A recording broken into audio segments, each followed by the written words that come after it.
The wind in the New Mexico territory had a personality, and in 1879, that personality was mean. It was a relentless thief, stealing the moisture from the soil, the paint from the siding of Eliza Hart's cabin, and the hope from the faces of lesser women. It scraped across the high plains with a sound like tearing canvas, carrying grit that felt like powdered glass against the skin. This was the world Eliza inhabited, a world she had claimed as her own since the day her brother, Jacob, had been claimed by a tangle of panicked longhorns and unforgiving earth. Hart's Spring Ranch was not much more than a sturdy cabin, a barn that leaned with the prevailing wind, and a dozen head of hardy cattle that knew the land as well as she did. The name was the ranch's only real boast, a reliable spring that bubbled from a fissure in the rock, a miracle of clear, sweet water in a land defined by thirst. It was this spring that made life possible, and it was this spring that made her a target. Eliza worked from the gray light of dawn to the bruised purple of dusk. Her hands were calloused, her face browned by the sun, but her eyes held a clarity that unsettled the folk in the nearby town of Cedar Mesa. They called her independent, but it was not a compliment. It was a judgment, a label for a woman who did not remarry, did not sell her land to a man with more power, and did not lower her gaze when Sheriff Asa Vance looked at her a moment too long. She was a widow in spirit, if not in fact, married to this stubborn patch of ground Jacob had left her. The isolation was a wall she had built brick by invisible brick, a defense against both pity and predation. Today, the wind was worse. It began in the late afternoon, a low moan from the west that grew into a full-throated roar. The sky, once a vast and indifferent blue, turned the color of a fading sunflower, then a sickly, dusty yellow. A sandstorm was coming. Eliza moved with an economy born of long practice. She herded the cattle into the corral near the barn, their lowing anxious and tight. She checked the shutters on the cabin, the leather hinges groaning in protest as she fastened them tight. She drew 2 extra buckets of water from the spring, the surface of the water already dimpled by falling grains of sand. By the time the storm hit, twilight was a memory. The world outside her cabin dissolved into a roaring, blinding chaos of reddish-brown. The wind slammed against the door like a physical blow, and the fine dust, relentless, found its way through every tiny crack, dusting the floorboards, the table, the untouched Bible on her mantelpiece. It was a siege. Eliza lit a lantern, its steady golden glow a small rebellion against the pandemonium. She sat at her simple wooden table, a rifle resting across her lap, not out of fear of the storm, but of what the storm could hide. Men like Silas Crowell, the cattle baron whose vast herds were always thirsty, used all kinds of cover for their business. Then she heard it, a sound that did not belong to the storm. It was a heavy, desperate thud against her door. Once, twice. Eliza froze, her heart leaping into her throat. Her knuckles whitened on the stock of the rifle. No one came to Heart Spring, not anymore, not in a storm like this. It could be a lost traveler, a life hanging by a thread. Or it could be trouble. The words of Martha Pike, the sheriff's sister-in-law and the town's foremost gossip, echoed in her mind. Warnings about Apache raiders, stories told with a grim relish, always ending with the same advice: never open your door after dark, especially not to an Indian. The knock came again, harder this time, followed by a man's voice, lost in the gale but undeniably human. She stood, the chair scraping against the floor. The rifle felt heavy, a cold and final arbiter of choices. She could stay silent. She could pretend she was not there. Let the storm have whoever it was. It was the safe thing to do. The thing any other woman in Cedar Mesa would do. It was the thing that would keep her separate, untouched. But Jacob had never been that way. He would have opened the door. He would have said that a closed door in a storm was the same as a loaded gun aimed at a man's back. Taking a deep breath that tasted of dust and lamp oil, Eliza leaned the rifle against the wall next to the door. She slid the heavy wooden bar from its brackets. The wind tore the door from her grasp, slamming it inward with a deafening crack. A figure stumbled in, half falling, shielding another, frailer man from the storm's fury. The wind howled through the opening, extinguishing her lantern in a single gust, plunging the room into darkness lit only by the swirling, ghostly dust outside. Eliza threw her shoulder against the door, fighting the storm's power. The man who had entered turned immediately to help her, his strength surprising. Together, they forced the door shut, and she dropped the bar back into place, the heavy thud sealing them inside.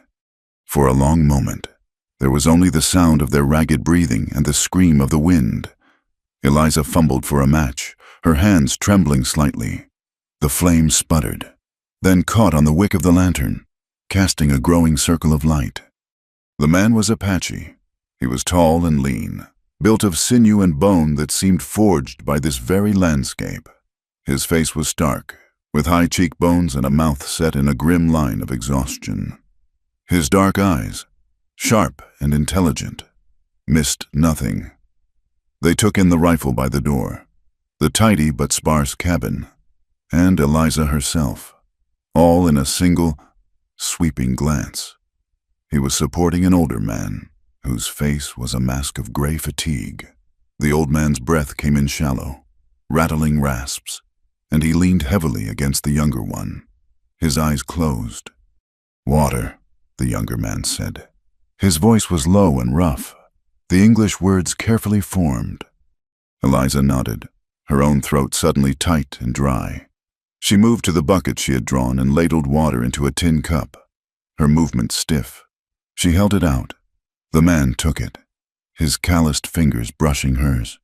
He knelt, lifting his father's head with impossible gentleness. "Father," he murmured, the word soft, in a language Eliza did not understand. He tipped the cup to the old man's lips.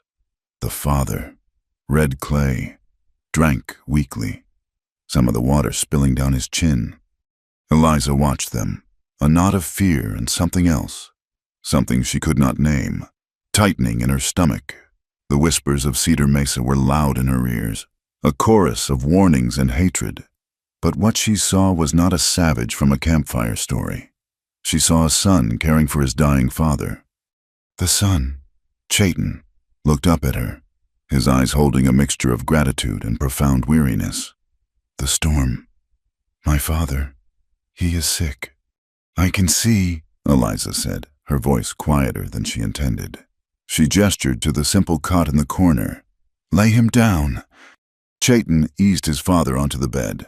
Red clay sank into the thin mattress with a soft groan, his body trembling with a feverish chill. Eliza felt a pang of pity so sharp it was like a physical pain. She turned away, stoking the fire in the hearth, adding another piece of juniper. The wood caught, crackling and releasing its clean, sharp scent into the dusty air.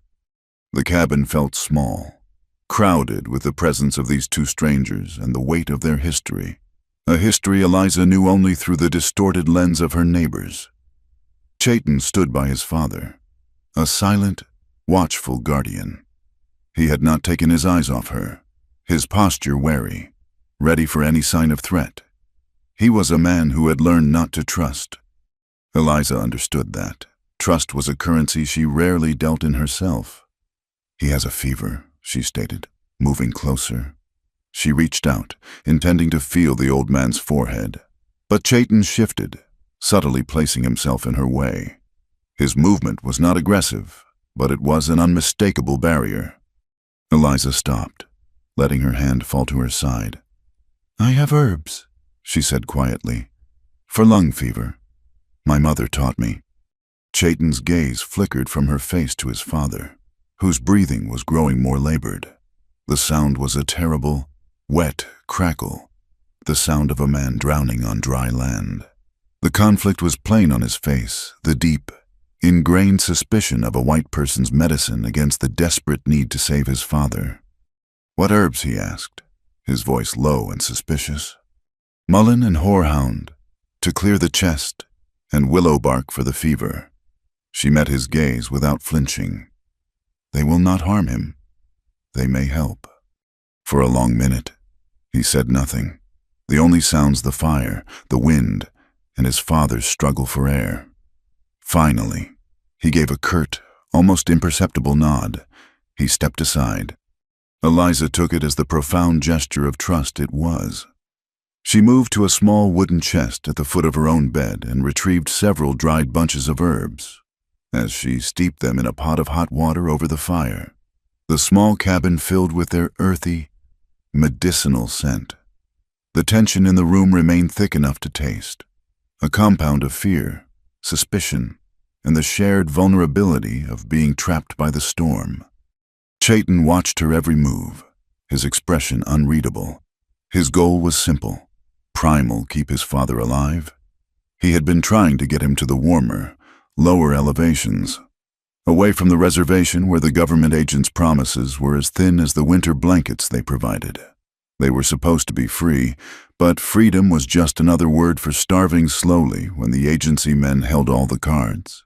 This woman, this solitary white woman, was an unexpected complication, a potential danger he had been forced to embrace. For Eliza, her own goals felt distant. The long-term struggle to keep her spring from the covetous eyes of Silas Crowell, a man who saw water not as life but as profit, seemed an abstract problem for another day. Her immediate goal was to survive this night, to weather this storm both outside and inside her home. She strained the tea into a cup and brought it to the bedside. "Help me sit him up," she said to Chayton. Together, they gently raised red clay. The old man's eyes fluttered open, clouded with fever. Eliza held the cup to his lips, speaking softly, her tone soothing. "Drink this. It will help you breathe." He sipped the bitter liquid, his gaze finding hers. For a moment, the feverish haze seemed to clear, and she saw a flicker of profound wisdom in their depths, the gaze of a man who had seen the turning of many seasons. Then he sank back, his breathing already seeming a fraction easier. Eliza and Chayton worked in a shared, silent rhythm, bathing Red Clay's face with a cool cloth, adjusting his blankets. An unspoken truce settled between them, born of a common purpose. The storm raged on, a wild beast trying to claw its way inside. Later, as the fire burned low, Eliza sat at the table, cleaning her rifle, the familiar, methodical action a comfort. Chayton sat on a stool by the hearth, sharpening a knife on a whetstone. The rasp of steel on stone was a steady, rhythmic sound against the howl of the wind. Suddenly, Chayton stopped. He lifted his head, his body instantly alert, like a deer scenting a predator. Eliza saw the change and went still herself, her ears straining. Over the din of the storm, she heard it too, a sound that pierced the gale's roar for just a second, the unmistakable, muffled whinny of a horse. It was close, too close. Not the sound of a lost animal, but of a horse being held in check, its rider waiting. Chayton's eyes met hers across the dimly lit room. The suspicion was back, but this time it was not directed at her. It was a shared understanding. They were not alone out here. The storm had brought them together, but it had also brought watchers. Someone, one of Sheriff Vance's men perhaps, was out there in the screaming dark, observing her small cabin, noting the presence of her unexpected guests. Eliza's hand tightened on her rifle. She had opened her door out of compassion. She was beginning to understand that on this frontier, in this territory of greed and prejudice, an act of mercy could be seen as an act of war. The night was far from over. The morning after the storm was unnaturally quiet. The wind had died, leaving behind a world remade in a single color, a dull, oppressive red. A fine layer of dust coated every surface, the blades of grama grass, the leaves of the struggling cottonwood by the spring, the rough wood of the cabin itself. It was a silent, suffocating blanket that muted the landscape. The sun climbed a hazy sky, its light diffused and weak, as if shining through a sheet of dirty glass. Inside the cabin, the air was still thick with the scent of herbs and wood smoke. Red Clay's breathing was steadier, the terrible rattling in his chest diminished to a low rumble. Eliza's remedies had pulled him back from the edge, but he was far from safe. The fever still clung to him, a dry heat radiating from his skin. He needed stronger medicine, the kind that came in a bottle from the town apothecary, not just what she could gather from the hills. Eliza and Chayton moved around the small space in a careful, unspoken dance. He had thanked her at dawn, not with many words, but with a look of profound, weary gratitude that spoke more than a speech. He had chopped firewood for her, his movements fluid and powerful, and had checked her small herd with an expert eye, pointing out a fence post the storm had loosened. She, in turn, had shared her coffee and the last of her cornbread. A fragile bridge of mutual respect was being built, plank by silent plank, over a chasm of mistrust. "I have to go to town," she announced, breaking the quiet, "to Cedar Mesa, for medicine." She looked at Chayton. "He cannot travel. You should stay with him." Chayton shook his head, his gaze unwavering. "Where my father is, I am—" He paused, his eyes sweeping the cabin, acknowledging the sanctuary she had given them. "Where you go, I go. It is not safe for you to ride alone after this." She knew he was right. The whinny of the horse in the storm was a warning. Going to town was a necessity, but it was also a risk. To arrive with an Apache man at her side would be like throwing a lit match into a dry tinderbox. The gossip would catch fire instantly. But to leave him here, with his sick father, while a watcher might still be lurking, was unthinkable. It would make them vulnerable, and it would betray the trust they had begun to build. "All right," she said, her decision made, "we ride together." The journey to Cedar Mesa was tense. They left Red Clay sleeping, a bucket of fresh water and a bowl of broth by his cot. The land around them was stark and thirsty. The dust rose in red clouds from their horses' hooves. Eliza rode her steady buckskin mare, while Chayton rode a lean, tough-looking Mustang that moved with a restless energy, as if it preferred the open plains to any man-made trail. They rode in silence, their eyes constantly scanning the horizon, the low mesas, the shadowed arroyos. They were two solitary figures moving through a vast, indifferent landscape. Cedar Mesa appeared as a smudge on the horizon, slowly resolving into a collection of low, false-fronted buildings huddled along a single dusty street. It was a town that always seemed to be holding its breath, waiting for the next gunshot or the next flash flood. As they rode down the main street, a palpable silence fell. Doors that had been open were quietly closed. Faces appeared in windows, staring, their expressions a mixture of curiosity and hostility. A dog that had been sleeping in the sun got to its feet and slunk away, its tail between its legs. Eliza felt the weight of 100 unseen eyes. She lifted her chin, her back straight in the saddle, refusing to show the unease that churned in her gut. Chayton rode beside her, his face an impassive mask, but she could see the tension in the set of his shoulders, the way his hand rested near the knife on his belt. He was a man entering enemy territory, and he knew it. Before they dismounted at the general store, Eliza's gaze was drawn to the town notice board. It was cluttered with announcements, land claims, and faded posters for county fairs. But one notice, freshly posted, stood out in bold black letters. It offered a $50 reward from the territorial government for the capture and delivery of any Apache raider, a sum that could feed a family for months. It was a legal document, a government sanction that turned prejudice into profit. It was a hunting license. Eliza felt a chill crawl up her spine despite the heat. She tore her eyes away and swung down from her horse. "Wait here," she said to Chayton, her voice low. "I will be quick." He simply nodded, his eyes never leaving the street, watching, always watching. The bell above the door of Miller's Mercantile jingled, announcing her arrival. The store smelled of coffee beans, cured leather, and lye soap. Samuel Miller, a man whose spine seemed to have been permanently bent from leaning over his counter, looked up. His eyes widened slightly when he saw Chayton through the window, standing with the horses. "Eliza," he said, his voice a little too loud, a little too hearty. "What can I get for you on this dusty day?" "I need a bottle of Dr. Caldwell's lung balsam, Samuel, and some quinine." Before he could answer, the bell jingled again. Martha Pike swept in, a basket on her arm. She was Sheriff Vance's sister-in-law, a woman whose face was permanently pinched in a look of disapproval.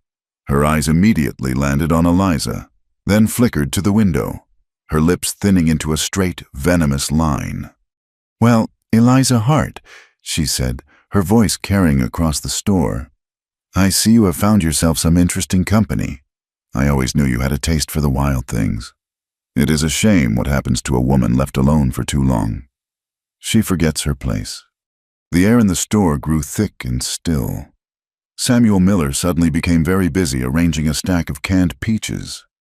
Eliza turned slowly, her heart pounding a heavy, angry rhythm against her ribs. "My company is my own business, Martha, and the only thing I have forgotten is how much I value your opinion." Martha's face flushed a blotchy red. "It will be the town's business soon enough. Harboring a stray. Who knows what sickness he carries or what crimes he is running from?" Just then, the door opened again, and a different kind of power entered the room. Silas Crowell was a big man, not with fat, but with the solid, imposing bulk of a bull. He wore a fine coat despite the heat, and his boots were polished to a high shine. He ran the biggest cattle operation in the county, and he had been trying to buy Hart Spring for the better part of a year. He smiled, a slow, predatory smile that did not reach his cold, calculating eyes. "Ladies," he said, his voice a smooth baritone. "No need for harsh words. Eliza, I heard about the storm out your way. Nasty business. Must be difficult, managing all on your own." He moved closer, lowering his voice. "I want you to know my offer still stands. A fair price for your land. A good price. You could move into town, live comfortably, be safe." His words were like silk wrapped around a stone. He was offering her a cage, gilded and comfortable, in exchange for the one thing that gave her life, meaning her freedom, her water. "My answer still stands. Silas," Eliza said, her voice clear and steady. "Hart Spring is not for sale." Crowell's smile tightened at the edges. Before he could reply, the bell above the door rang for a fourth time, and the law walked in. Sheriff Asa Vance was a man who had gone to seed, his face florid, his belly straining the buttons of his vest. He carried the smell of whiskey and self-importance with him like a cheap cologne.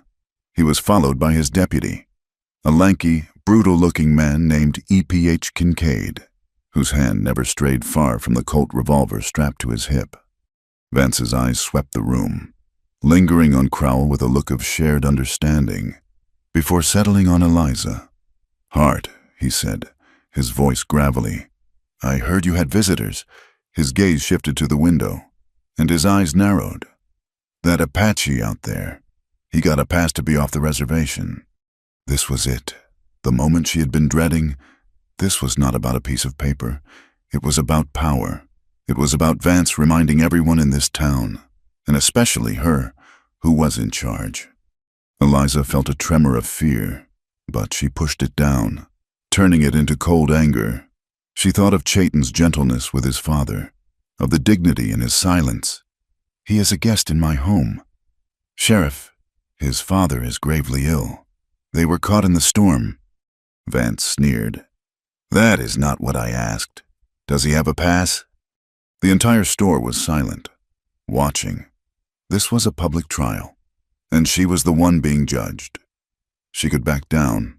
She could apologize, send Chayton away, and hope they would leave her in peace. But she knew they would not. Appeasing men like Vance and Crowell was like feeding a wolf. It only made it hungrier.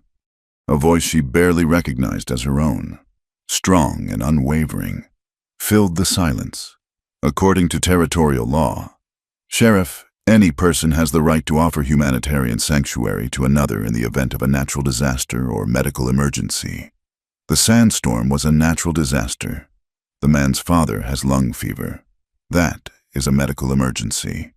No pass is required under these circumstances. A collective gasp went through the small audience. Vance's face darkened, the red deepening to a dangerous purple. He was not used to being challenged, especially not by a woman, and certainly not with the law he was supposed to represent. "Is that so?" he growled. "You an attorney now?" "Hart." "She is correct." The new voice was soft, yet it cut through the tension like a sharp knife. Mistress Lian Chen stood near the back of the store, a basket of perfectly folded laundry in her arms. She ran the town's laundry service, a small, quiet woman who was often overlooked, but her eyes were bright with an intelligence that missed nothing. She looked directly at Sheriff Vance. The Territorial Statute of 1876, Article 4, Provision for Aid. It is quite clear. Vance stared at her, momentarily speechless. He had no authority over Mistress Chen, who was respected for her diligence and her quiet refusal to be intimidated. Mistress Chen then turned her calm gaze to Eliza. "If the sheriff continues to trouble you," she said, her voice still quiet but resonant, "you should send a letter by wire to the federal attorney in Santa Fe. I am told he is a very reasonable man who takes his duties very seriously." It was a masterstroke. She had not only supported Eliza, but had also invoked a higher, more powerful authority, one that Vance could not ignore. The threat of federal oversight was the one thing that could make a small-town tyrant like Asa Vance hesitate. The sheriff stood there, his jaw working silently. He was trapped. To arrest Chayton now would be a direct defiance of the law Eliza and Mistress Chen had so publicly cited. He shot a look of pure venom at Eliza, a look that promised retribution. "This is not over," he muttered, his voice low and menacing. He turned to leave, then stopped and looked at EPH Kincaid. In a voice just loud enough for Eliza to hear, he said, "Keep an eye on things out at the Hart place. EPH, make sure our guests do not overstay their welcome. Teach them some manners if you have to." Then he was gone, the bell jangling furiously behind him. Crowell gave Eliza one last, long look, a look that was both a threat and an appraisal, before following the sheriff out. The spell was broken. Martha Pike, without another word, turned and marched out of the store. Samuel Miller finally finished arranging his peaches and hurried to get Eliza's medicine, his hands shaking slightly. Eliza paid for her items, her own hands surprisingly steady. She exchanged a brief, grateful look with Mistress Chen, a silent acknowledgement of an alliance newly forged. Then she walked out of the store and into the dusty sunlight. Chayton was where she had left him, his posture unchanged, but his eyes were fixed on her. He had seen everything through the window. He had seen her stand up to the most powerful men in town. He had seen a white woman risk her own safety to defend him, for the first time since she had met him. The hard, wary guard in his eyes softened, replaced by something akin to wonder. Without a word, she handed him the small paper bag. He took it, and for a moment, their fingers touched. It was a small, fleeting contact, but in the charged air of Cedar Mesa, it felt as powerful as a shout. They mounted their horses and rode out of town, leaving the whispers and the hate-filled stares behind them. The silence on the ride home now filled with a new and complicated weight. Eliza Hart had found her voice, and in doing so, had drawn a line in the dust of the New Mexico territory, a line that she knew her enemies were already planning to cross. The return to Hart's Spring was a silent retreat into a shared bubble of defiance. The dust of Cedar Mesa seemed to cling to them, a fine red powder of judgment and hate. But inside the fence line of the ranch, the world shrank to the cabin, the barn, and the endless, watchful sky. A new rhythm began, not of host and guests, but of partners in a quiet siege. Life on the frontier did not pause for threats. It demanded to be lived, tended to, and defended, one sunrise at a time. The days that followed were measured in sweat and labor. The medicine from town worked slowly, pulling Red Clay back from the fevered depths, leaving him weak but lucid. While he rested, Chayton and Eliza worked. There was a fence line to the north that the storm had battered. snapping 2 posts and leaving the wire sagging like a forgotten clothesline. They rode out together, the air crisp and clean after the dust had settled. Eliza worked with a familiar efficiency, digging new post holes with a strength born of solitary effort. Chayton, however, moved with an intuitive grace, seeing the stress points in the wire, the best way to brace the posts against the prevailing wind. He taught her how to splice the wire with a neat, strong twist that would not break under strain, his large, calloused hands guiding hers for a moment. In that brief contact, there was no threat, only the shared purpose of mending what was broken. The barn roof had taken a beating, a section of shingles torn away by the wind, leaving a dark, gaping hole. Eliza had planned a clumsy patch of canvas and tar. Chayton looked at it, then went into the sparse woods that grew along the seasonal creek bed, returning with cured juniper branches and a length of rawhide from his saddle pack. He sat for an hour, patiently splitting the wood into rough shakes, trimming them with his knife. Then, with an agility that surprised her, he climbed onto the roof and began weaving the shakes into the existing shingles, securing them with thin, incredibly strong strips of the rawhide. He was not just patching the roof, he was making it stronger, using the materials of the land itself. Watching him work, Eliza felt a pang of something she had not allowed herself to feel in a long time, the quiet comfort of not being entirely alone in her struggle. One afternoon, he found her cleaning her brother's old Spencer carbine. It was a good rifle, reliable, but heavy, and she was never as accurate with it as she was with her smaller Winchester. He watched her for a moment, his dark eyes assessing. "Your shoulder," he said, pointing. "You hold it too tight. You fight the rifle, so the rifle fights you back." She paused, a bit of oil on a rag in her hand, a defensive retort on her lips, but she held it back. She had seen him handle the rifle he carried, the way it seemed an extension of his own body. She nodded. "Show me." He took the carbine from her, its weight seeming to diminish in his hands. He stood behind her, his voice low, close to her ear. "Breathe out when you pull the trigger. Do not hold your breath. Let the air out. Let the shot go with it."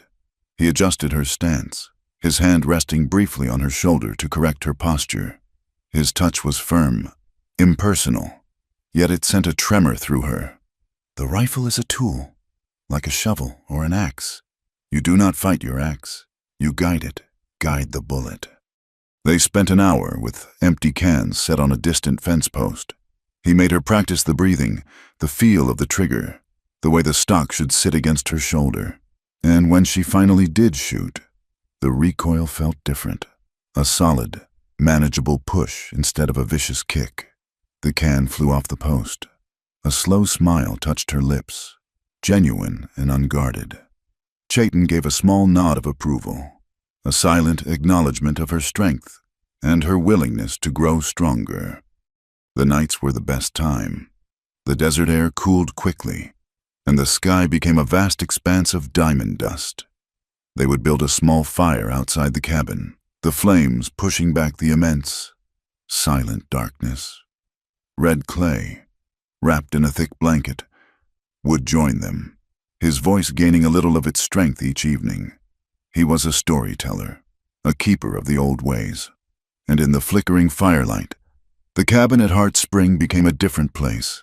One night, as the coyotes sang their lonely songs in the hills, he began to speak of the spirit web.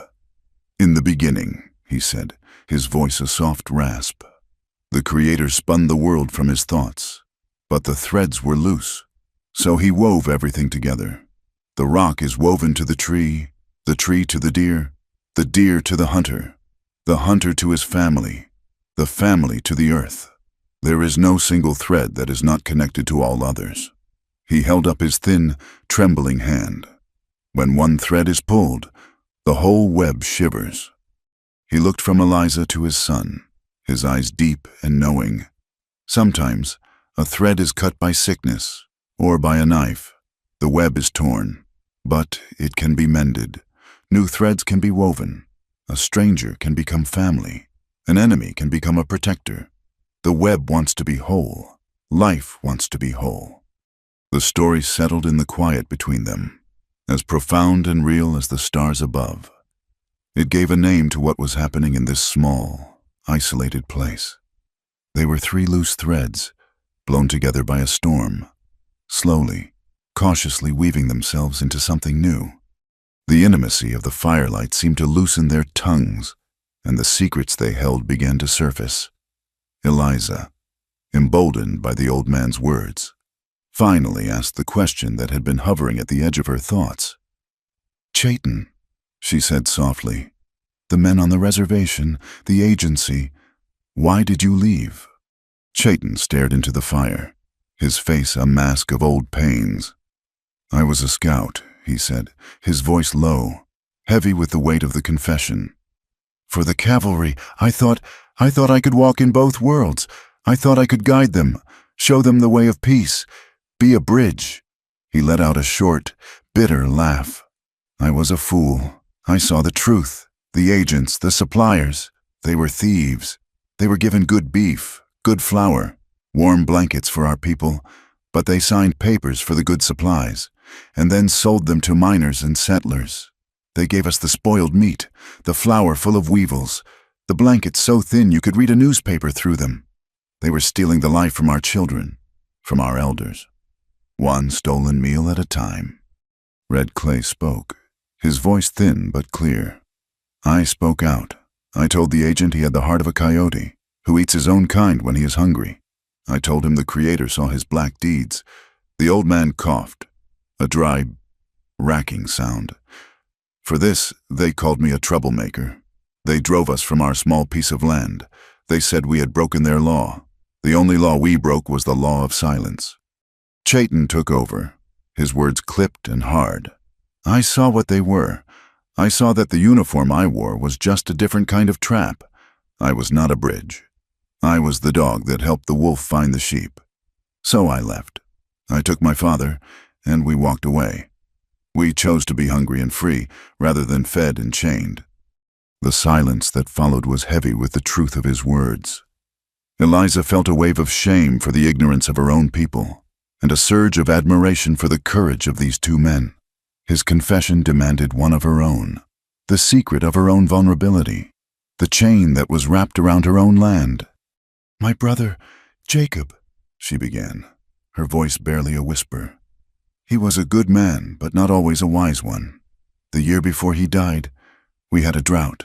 We needed money for feed, to dig the well a little deeper. He went to Silas Crowell." She looked at Chayton, wanting him to understand. "He borrowed $500. Crowell was so friendly, so helpful. The papers Jacob signed. I read them after he was gone. I am not a lawyer, but I know how to read. The interest, it doubles every year he called the note due. And there is a clause. In small print, it says if the payment is 1 day late, the deed to Heart Spring becomes his property, for the price of the original loan. Not the debt, the loan." She was trapped. The debt was a snake coiled around the heart of her ranch, and Silas Crowell's hand was resting on its head, waiting for the right moment to let it strike. The fire popped, sending a shower of sparks into the darkness. They were both caught, she and Chayton. He was a fugitive from the slow violence of the reservation, and she was a captive of the predatory laws of so-called civilized men. They were bound by different chains, but they were chained all the same. A deep, unspoken understanding passed between them. Her fear of being labeled the woman who kept an Indian in her house seemed a small, petty thing compared to the raw courage of their story. And Chayton, who had feared bringing the agency's wrath or the town's violence down upon her, now saw that she was already in a fight for her life.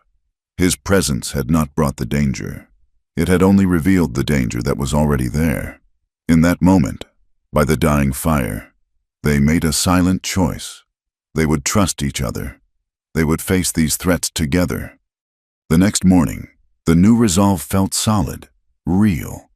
They took the small herd to the spring, the cattle drinking deeply of the clear, cool water. As Eliza watched them, a splash of color on the gray rocks at the far side of the pool caught her eye. It was a jarring, unnatural red, the color of fresh paint. She walked closer, her boots crunching on the gravelly soil. It was a crudely painted X, slapped onto the face of the rock about 10 feet from where the water bubbled up from the earth. It was fresh. She could still smell the faint chemical scent of it. "Chayton," she called, her voice tight with a sudden, cold dread.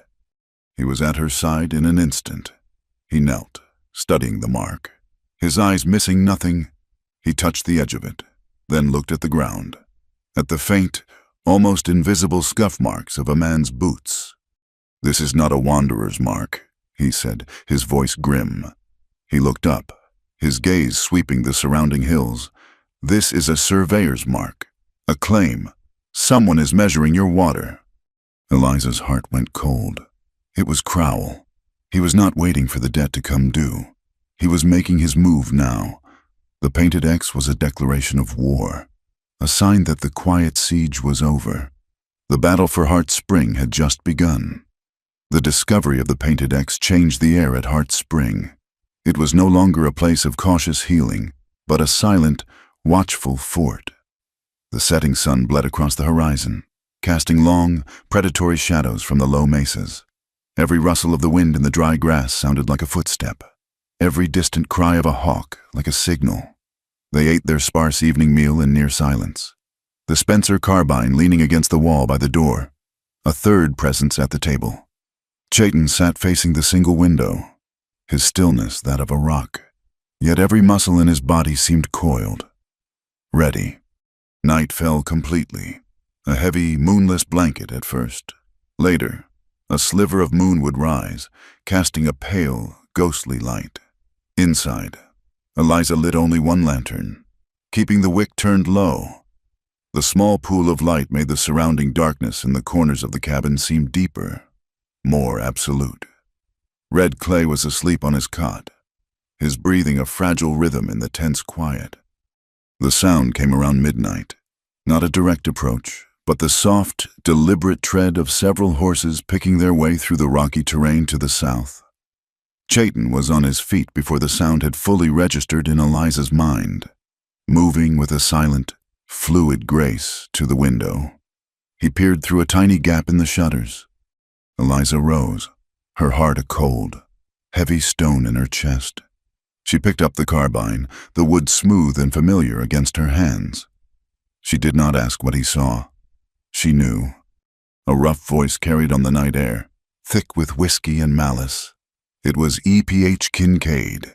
He called out a taunt, his words ugly, about the kind of company Eliza was keeping. Another man laughed, a high, nervous sound. They were not hiding. This was not an attack meant to kill. Not yet. It was a performance of terror, meant to break her will. Suddenly, a shot rang out, a whip crack of sound that shattered the night. A splinter of wood flew from the door frame, inches from the shuttered window. The message was clear. "We are here. We can reach you whenever we want." On the cot, Red Clay gasped, a strangled, tearing sound. The shock of the gunshot had thrown his body into a panic. He began to cough, a deep, racking spasm that shook his thin frame. He fought for breath, his face turning a dusky gray in the dim lamplight, his eyes wide with a terror that had nothing to do with the men outside. Eliza was torn. Her every instinct screamed to face the threat at her door, but the more immediate crisis was the dying man in her cabin. She rushed to his side, lifting his head, murmuring soothing words she did not feel.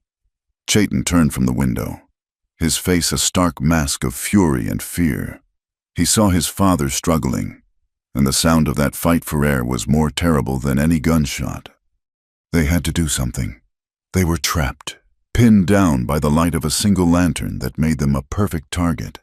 A second shot splintered the wood of the shutter, closer this time. An idea, born of desperation and memory, sparked in Eliza's mind. Her mother's silver-backed hand mirror. She looked at Chayton, her eyes wide in the gloom. She pointed to the lamp, then made a quick, extinguishing motion with her hand. Understanding dawned in his eyes. He gave a single, sharp nod. He moved to the hearth, grabbing a heavy blanket, while Eliza pinched the wick of the lantern, plunging the cabin into absolute darkness. The only light was the faint, milky starlight filtering through the cracks. The sudden blackness was disorienting. Outside, a confused voice asked what had happened. Kincaid cursed, telling them to hold their fire. Eliza fumbled in the dark, her hands finding the small wooden chest where she kept her few precious things. Her fingers closed around the cool, smooth oval of the mirror. She crept to the cabin's second window, the one on the opposite wall, the one that faced away from the main direction of the attack. Chayton was there, holding the blanket. He understood. This was about misdirection. Outside, the moon had begun to rise, a pale crescent that offered just enough light to see shapes against the sky. A man on horseback, likely Kincaid, shouted for them to light the lamp again, his voice laced with angry impatience. Another man suggested they just rush the cabin. Eliza took a deep, steadying breath. She opened the shutter just a crack. She held the mirror at an angle, catching the faint moonlight, and reflected a small, shimmering patch of light onto the inside wall of the barn, 100 feet away. It was a weak, wavering light, but in the profound darkness of the plains, it was as noticeable as a bonfire. She moved it slightly, making it dance and flicker, like a lantern being carried by a nervous hand. A man outside gave a shout. He had seen it. He said someone was in the barn. Kincaid's voice, full of authority, ordered 2 of his men to circle around and check. The sounds of their horses moving off into the darkness was a small victory. They had split their forces. Now the men who remained were focused on the barn. Kincaid yelled at whoever he thought was in there to come out, to give them a better view. One of the men lit a storm lantern he carried, its bright yellow eye cutting through the gloom. It was a foolish, arrogant mistake. It made him a perfect target. From the window beside Eliza, there was a soft click as Chayton cocked his rifle. He had been waiting, as patient as a hunting cat. He had not been fooled by her trick. He had been using the cover it provided. He let out a long, slow breath, just as he had taught her. The rifle fired, the sound impossibly loud inside the cabin. It was not a shot at a man. It was a shot at the light. Outside, the storm lantern exploded in a shower of glass and sparks. Darkness fell again, sudden and complete. There were shouts of surprise and pain as hot oil splashed. Kincaid roared in fury and confusion. He fired a wild shot toward the cabin, the bullet whining harmlessly over the roof. But the fight had gone out of them. They were in the dark. Their leader was angry, and their simple plan of intimidation had been turned against them. They had been outmaneuvered.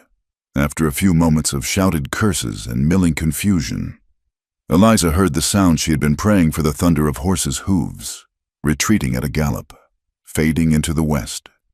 Silence returned, thick and heavy. For a long time, neither she nor Chayton moved. They listened, straining to hear any sound that suggested the men were circling back. But there was nothing, only the wind and the frantic, relieved beating of her own heart. Eliza turned from the window and relit her own lamp, her hands shaking. Chayton was already at his father's side. Red Clay's breathing was still labored, but the immediate, life-threatening crisis had passed. The old man's eyes were closed, his face slick with sweat. The night had taken a heavy toll. The next morning dawned bright and clear, a cruel mockery of the night's violence. The rising sun illuminated the scars of the attack, the splintered wood on the door, the shattered glass of the attacker's lantern near the corral. By mid-morning, just as Eliza knew he would, Sheriff Vance arrived, EPH Kincaid riding beside him.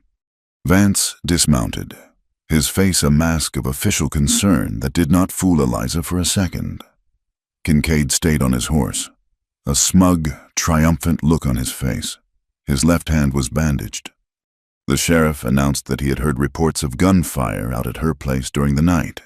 He was just there to investigate, to make sure everything was all right. His words were a lie, and they both knew it. This was the second act of the intimidation. He insisted on looking around, Eliza had no legal standing to stop him. She stood on her porch, her arms crossed, her face set like stone, and watched as he poked around her property. He was not searching for evidence. He was taking inventory, his eyes lingering on her healthy cattle, on the steady flow of the spring. Chayton remained inside with his father, out of sight but a palpable presence. Vance was careful not to try the cabin door. Just as the sheriff was finishing his pointless inspection, a wagon appeared on the track from town. It was Mistress Chen, her slight form perched on the wagon seat. She pulled up and gave a small, polite nod to the sheriff, her face calm and unreadable. She told Eliza, in a voice loud enough for Vance to hear, that she had been meaning to come out to check on her after that terrible storm. She had brought a small sack of rice and some tea, and a bundle of freshly laundered linens that Eliza had left with her weeks ago. Vance watched her. His eyes narrowed with suspicion, but he could find no fault in a neighborly visit. He grunted that he was finished and mounted his horse. Before he rode off, he gave Eliza one last parting shot. He advised her that it was a dangerous world for a woman alone. Unsavory characters were about. She should be careful about who she let under her roof.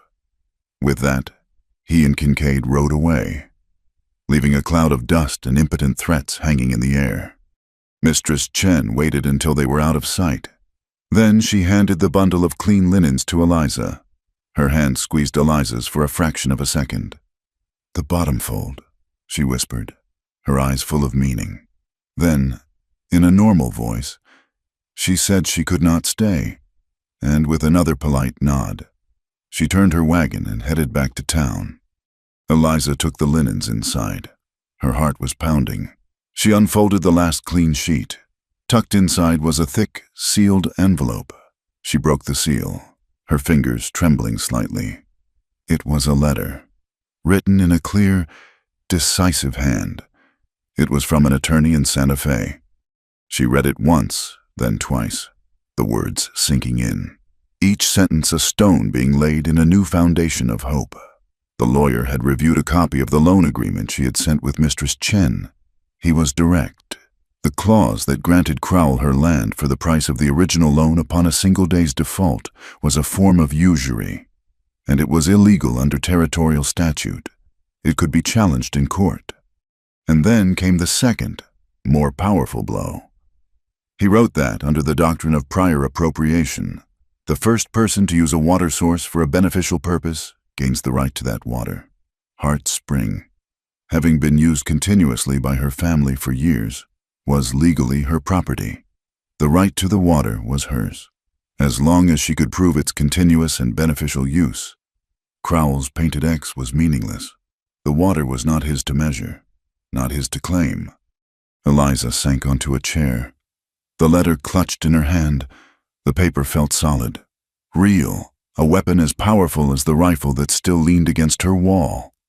The night had been a lesson in the brutal reality of the frontier, a lesson that kindness and compassion had to be defended with a ready gun and a steady hand. But the letter was a different kind of lesson. It was a promise that justice was not just an abstract idea. It was a thing of paper and ink, of laws and statutes, a shield that could be wielded by those brave enough to hold it. The West, she was learning, required both, and for the first time in a very long time, Eliza Hart felt she might just have what it took to master them. The lawyer's letter lay on the table, a stark, white rectangle against the dark, worn wood. It was a shield, but a shield was useless if one did not lift it. The night attack had been a brutal lesson, and the sheriff's false visit a calculated insult. Hart Spring was no longer a sanctuary. It was a cage, and the predators were circling. Eliza knew they could not stay. Kincaid would be back, and next time he would not be satisfied with shooting at lanterns. And Red Clay, though his fever had broken, was fading. The deep, rattling cough had returned, and a profound weariness had settled in his bones. He needed more than herbs and bottled medicine. He needed a different kind of healing. She remembered the stories her brother Jacob used to tell of his friend, Miguel Ortega. Miguel was a vaquero of the old school, a man whose knowledge of horses, cattle, and desert remedies was woven into his very being.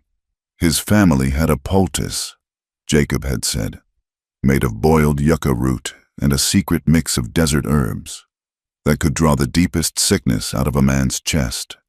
Miguel's small ranch was 2 days' ride to the south, a world away from the spite of Cedar Mesa.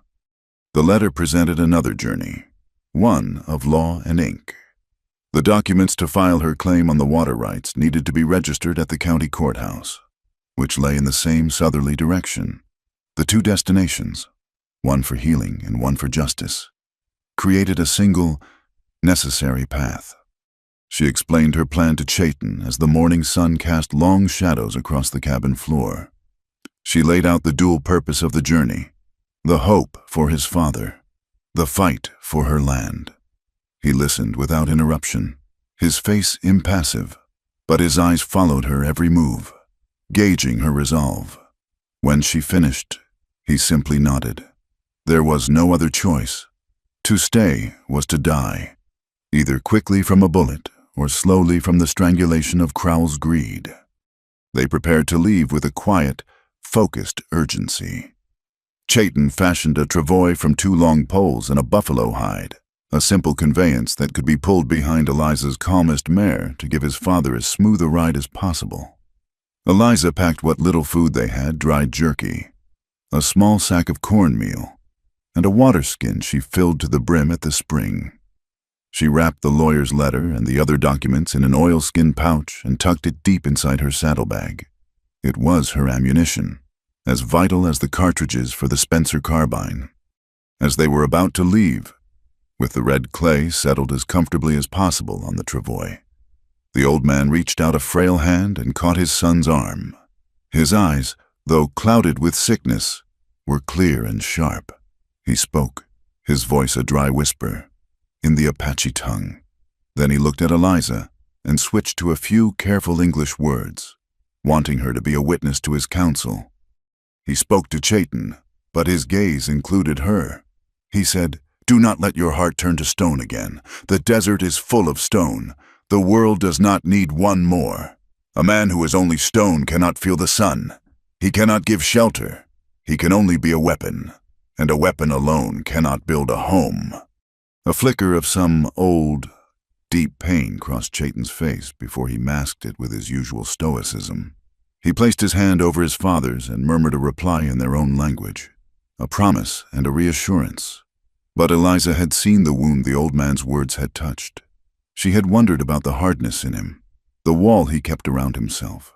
It was not cruelty, but a shield of a different kind, one forged in a fire she could only imagine. The journey was hard from the first mile. The land was unforgiving, a vast expanse of rock and sun-baked earth. A thunderstorm had passed through the high country 2 nights before, a distant, silent flicker of lightning from their perspective at the ranch. Down here, the results were more dramatic. The river they needed to cross, normally a placid, shallow stream at this time of year, was a churning, muddy torrent. It was impassable, a brown, angry snake blocking their path south. Eliza felt a surge of despair. To turn back was impossible. To wait for the river to recede could take days. Time red clay did not have. Chayton, however, seemed untroubled. He dismounted and walked the riverbank for a mile, his eyes reading the current, the debris, the shape of the land. He was not looking at the obstacle. He was looking for the opportunity. He returned an hour later, pointing to a place where the river broadened and a line of ancient, half-submerged boulders created a natural breakwater. It was still dangerous, the water deep and swift, but it was possible. The crossing was a nightmare of straining horses and roaring water. Chayton led the way, his Mustang fighting the current with a fierce determination. Eliza followed with the mare pulling the travois, her knuckles white on the reins, her heart in her throat. The water pulled at the poles, trying to snatch red clay from them. At the deepest point, the mare lost her footing, and for one terrifying moment, Eliza thought they would all be swept away. But Chayton was there, already on the other side, and he plunged back into the water. grabbing the mare's bridle and hauling her, and the travois, toward the safety of the far bank. They collapsed on the muddy shore, soaked and shivering, but they were across. They pressed on, climbing from the river valley into the high, broken country of the mesas. By the second day, they entered a long, narrow pass that the old maps called Devil's Cut. The name was fitting. The trail twisted through a canyon with sheer red rock walls that rose hundreds of feet on either side, blocking out the sun and amplifying every sound. The air was still and close, and the ground was littered with fallen rocks. A sense of being watched, of being in a trap, settled over Eliza. The attack came without warning. A single rifle shot echoed through the canyon, and the horse pulling the travois screamed and fell, a dark stain spreading on its shoulder. The travois tilted violently, and Red Clay cried out in pain. Almost immediately, figures appeared on the rim of the canyon above them. E.P.H. Kincaid was there, his left arm in a sling, his face contorted with hate. With him were 3 other men, all with rifles. Another shot kicked up dust near Chayton's horse. Kincaid's voice boomed down at them, distorted by the echo. He wanted the Apache. He yelled. He wanted him alive, and he wanted the woman's saddlebag. He told them to throw down their guns. There was nowhere to run. They were pinned down, exposed. Chayton leaped from his horse, pulling his rifle free, and dragged his father behind the relative cover of the fallen mare. He returned fire, a single, quick shot that made the men on the rim duck for cover. Eliza's mind went cold and clear. Fear was a luxury she could not afford. She slid from her buckskin, the Spencer carbine feeling solid and reassuring in her hands. She scrambled behind a jumble of large boulders, the oilskin pouch with her precious papers a heavy weight in her saddlebag. She could hear Kincaid shouting orders, telling 2 of his men to work their way down the side of the canyon to get behind them. She remembered Chayton's lesson. Breathe out. Do not fight the rifle. Guide the bullet. She rested the heavy barrel of the Spencer on a flat rock, found Kincaid in her sights. He was standing recklessly, directing his men, certain of his victory. She let her breath out in a long, slow stream and squeezed the trigger. The carbine bucked against her shoulder, high above. Kincaid cried out and staggered back, grabbing at his good arm. Her shot had torn through the flesh of his bicep. It was not a fatal wound, but it was a shocking one. The woman he had come to terrorize was fighting back. The shot drew the fire of the other men.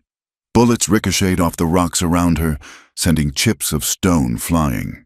In that moment of distraction, her horse, spooked by the noise and the smell of gunpowder, reared violently and bolted, scrambling away down the canyon.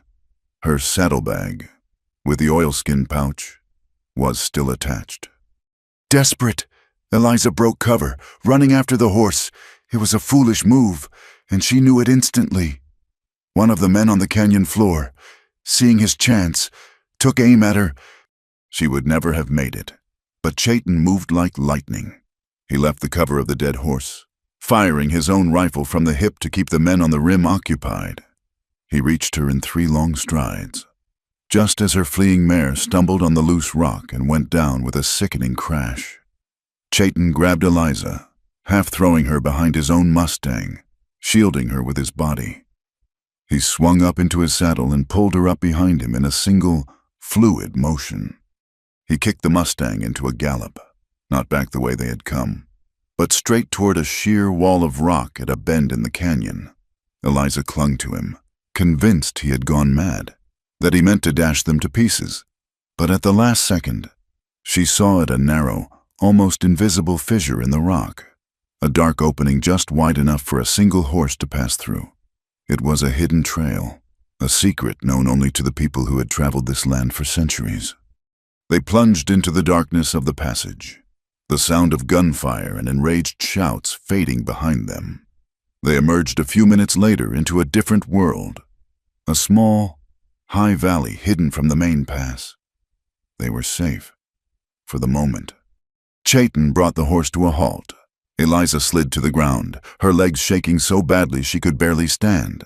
The adrenaline drained away, leaving a hollow, aching exhaustion. She looked back at the canyon.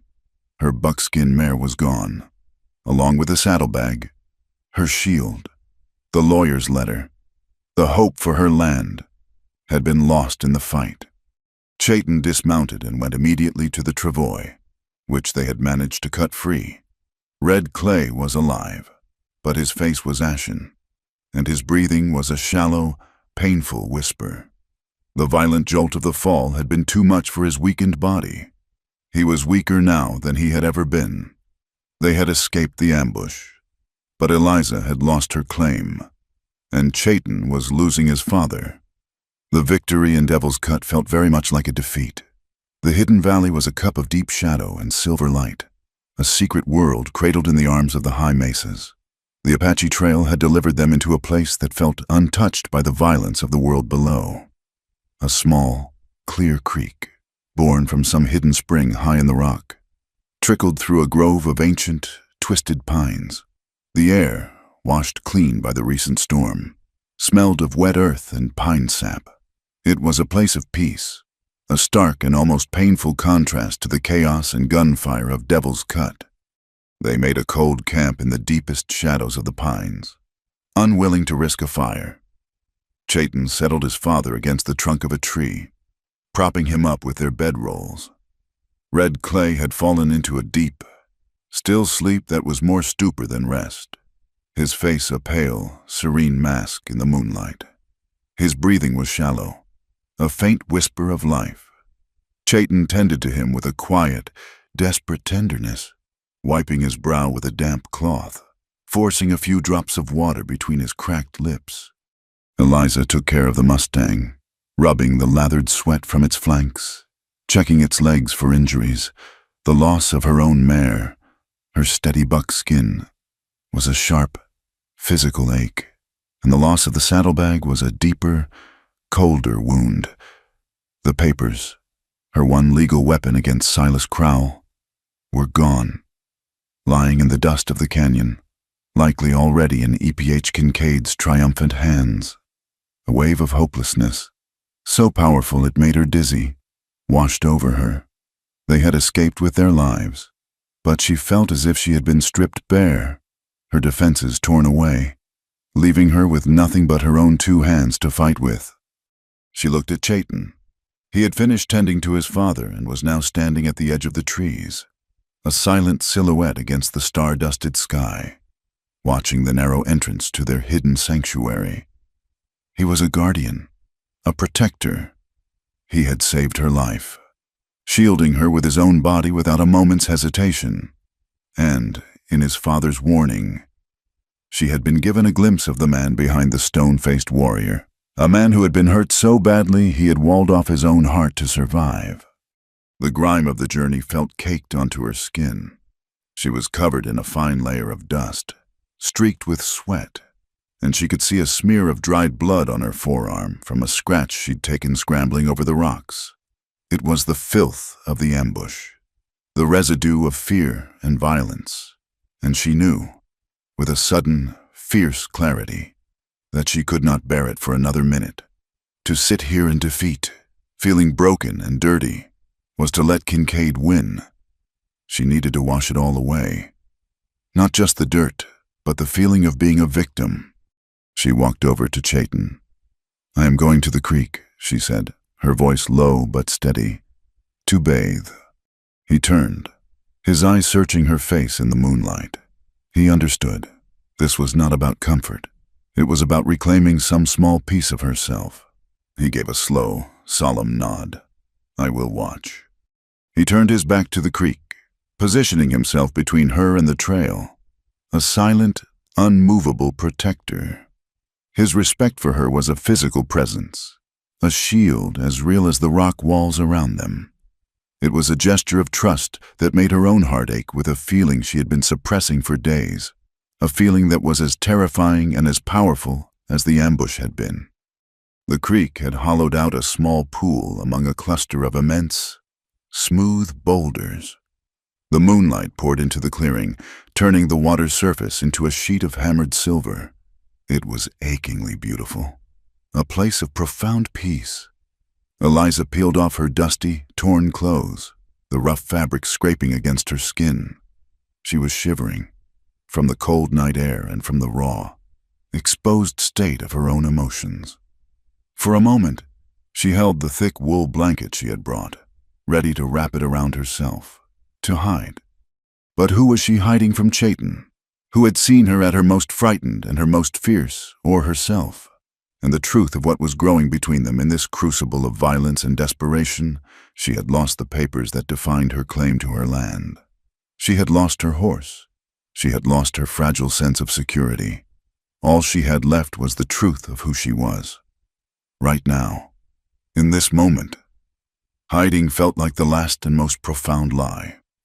With a deep, shuddering breath, she let the blanket fall to the ground.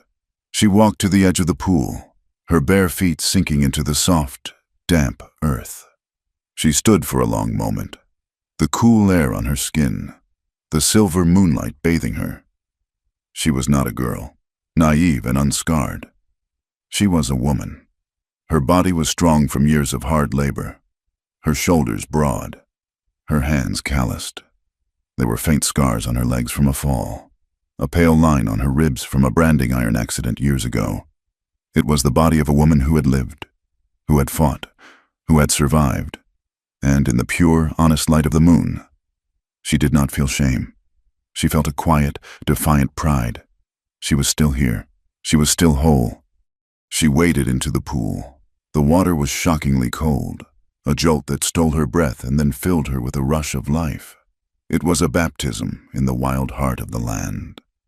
She washed the dust from her hair, the grime from her skin, the memory of her enemy's touch from her world. She felt the tension in her muscles begin to unclench, the knot of fear in her stomach slowly loosening its grip. She was washing away the fight, preparing herself for the one that was to come. When she stepped out of the water, her skin glowing and beaded with silver drops, she felt reborn. She reached for the blanket, but something made her pause.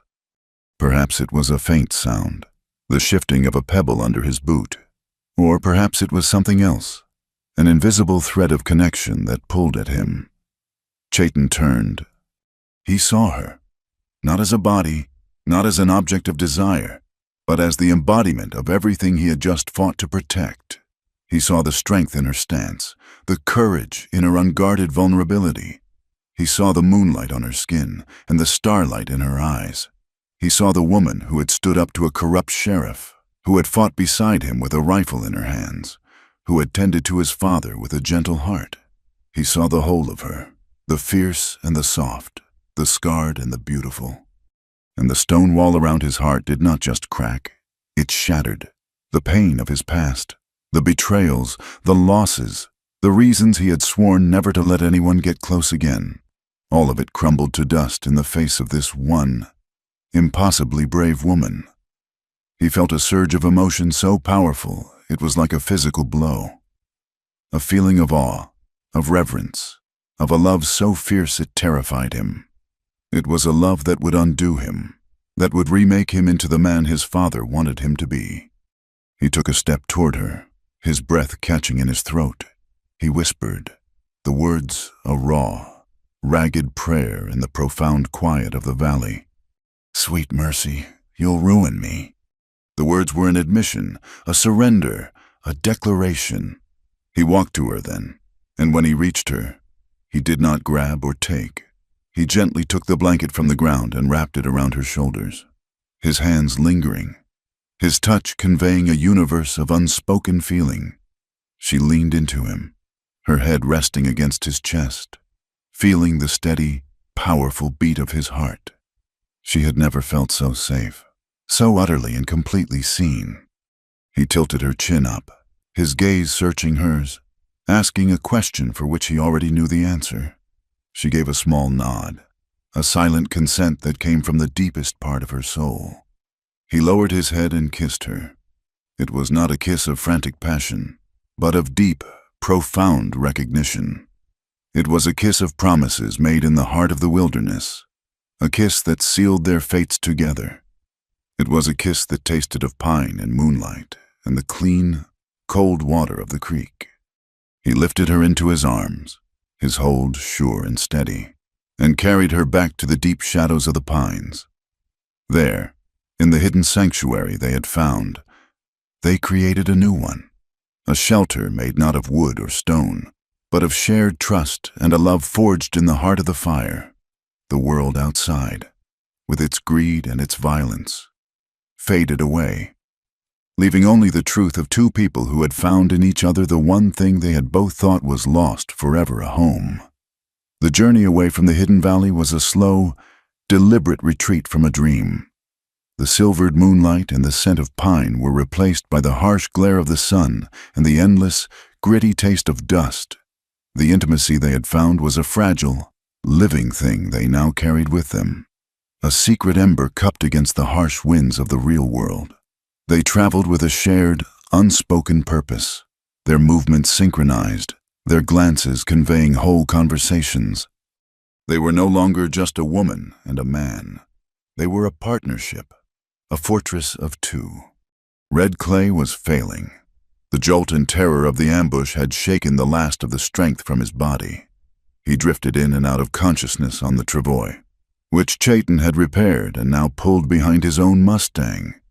During his lucid moments, he did not speak of his pain, but watched them, his eyes filled with a deep, quiet knowing. He saw the change in his son, the softening of the stone around his heart, and he saw the fierce, protective strength in Eliza. And sometimes he would nod, a small, almost imperceptible gesture of peace, as if he had seen the one thing he needed to see before his own long journey ended. They did not dare take the main trails. Chayton led them through a network of arroyos and game trails that Eliza, for all her years on this land, had never known existed. It was a slower, harder path, but it was a safe one. On the third day, as they rested the horse in the shade of a rock outcropping, a rider appeared on the horizon, not with the heavy, menacing presence of a posse, but the easy, loping grace of a single horseman. Chayton was on his feet in an instant, rifle in hand, but Eliza put a calming hand on his arm. "It is Miguel," she said, a wave of relief washing over her. Miguel Ortega rode up, his weathered face a mask of worry that broke into a relieved grin when he saw them. He had been looking for them for 2 days, ever since word of the ambush at Devil's Cut had reached him. Carried by a prospector who had seen the aftermath, he had feared the worst. His eyes took in the scene, Red Clay, pale and still on the travois, and the new, undeniable bond between Eliza and Chayton. He asked no questions about it, his vaquero courtesy as deep and unshakable as the mesas. But his news from Cedar Mesa was grim. The story had been twisted into a monstrous lie. Vance and Kincaid were telling everyone that Chayton had led a raid, ambushing an innocent freight wagon, and that Eliza Hart had been his willing accomplice, a woman bewitched and turned against her own kind. Crowell was using the chaos as a pretext, declaring that the ranch was a public menace, a haven for outlaws, and that for the good of the community, he was seizing it to settle her brother's debt. They were not just fighting for their lives anymore. They were fighting for their names, for the very memory of who they were. They decided, in a low, urgent conference, that Miguel's ranch was no longer the goal. The fight was at Hart's Spring. To run would be to admit guilt. They would go back. They would make their stand on her land, under her roof. They arrived back at the ranch at dusk, traveling the last few miles with a cold, creeping dread. The place felt wrong. The usual evening sounds, the lowing of cattle, the nicker of a horse in the barn, were absent. A heavy, expectant silence hung in the air. As they drew closer, they saw why. The ground was churned and trampled with the tracks of at least a dozen horses. They had circled the property, staked it out, and were waiting.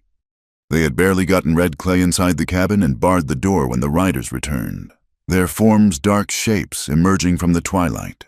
They surrounded the cabin, a ring of armed men, a voice thick with whiskey and rage, roared through the gloom. It was Sheriff Vance. He was not alone. Silas Crowell sat on a fine black horse just behind him, a silent, imposing figure, and with them was a posse of men from town, their faces a mixture of fear, greed, and the ugly excitement of a mob. Eliza recognized some of them men who had shared a drink with her brother, men whose wives had bought her surplus milk. Now they held rifles, their faces turned against her. Vance unrolled a piece of paper, a theatrical gesture in the failing light. "Chayton Nez," he bellowed, "I have a warrant for your arrest, issued by the authority of the New Mexico Territory, for the crimes of armed robbery, assault, and inciting a riot." Crowell's voice cut in then, smooth and cold as river stone. "And Eliza Hart," he said, his voice carrying with effortless power. "Due to these unfortunate activities, which constitute a clear and present danger to your neighbors, I am forced to call your brother's note.